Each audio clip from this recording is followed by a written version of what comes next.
Assalamualaikum warahmatullahi wabarakatuh. Saya Hotmoli Silalahi, nomor urut 21 dengan NIM 2205040072.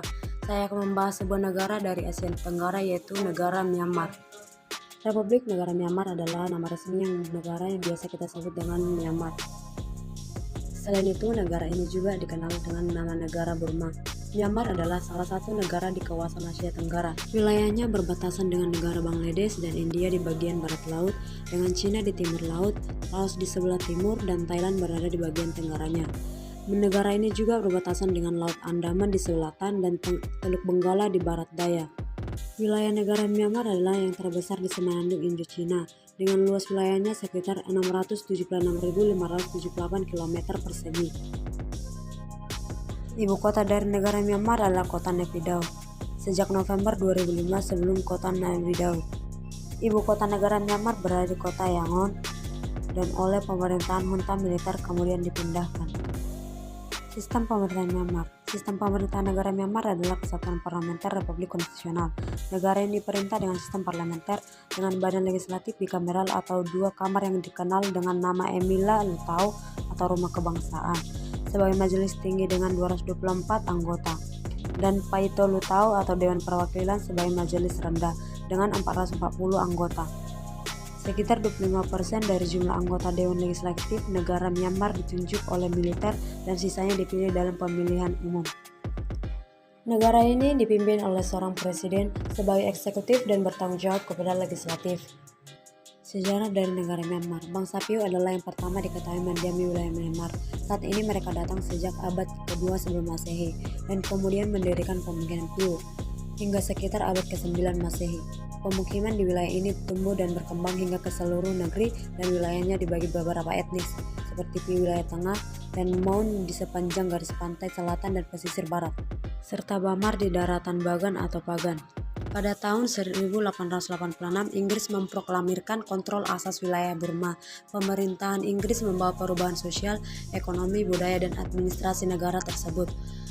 Selama era kolonial, banyak orang India datang ke negara tersebut sebagai tentara, pegawai negeri, pekerja konstruksi, dan pedagang.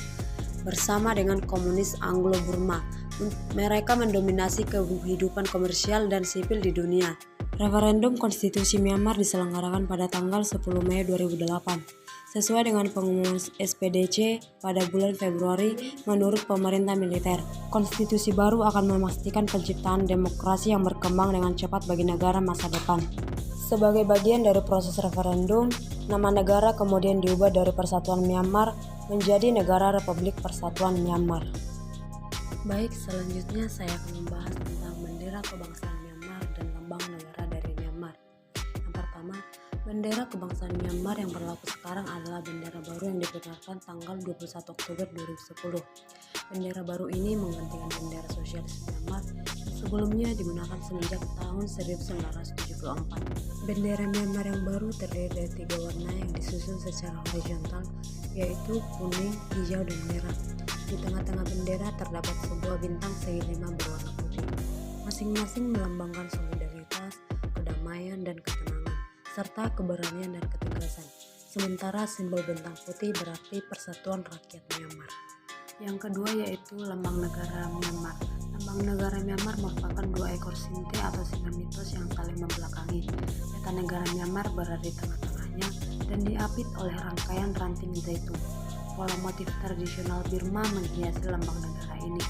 Terdapat mahkota berbentuk bintang di puncaknya serta menggunakan 2 warna yaitu kuning keemasan dan merah. Lambang negara Myanmar ini merupakan lambang negara baru yang ditetapkan pada tahun 2008, tepatnya melalui referendum konstitusional Myanmar tahun 2008. Cukup sekian yang bisa saya jelaskan. Jika ada kata yang salah dan salah pengucapan, mohon dimaafkan. Assalamualaikum warahmatullahi wabarakatuh. Shalom untuk kita semua.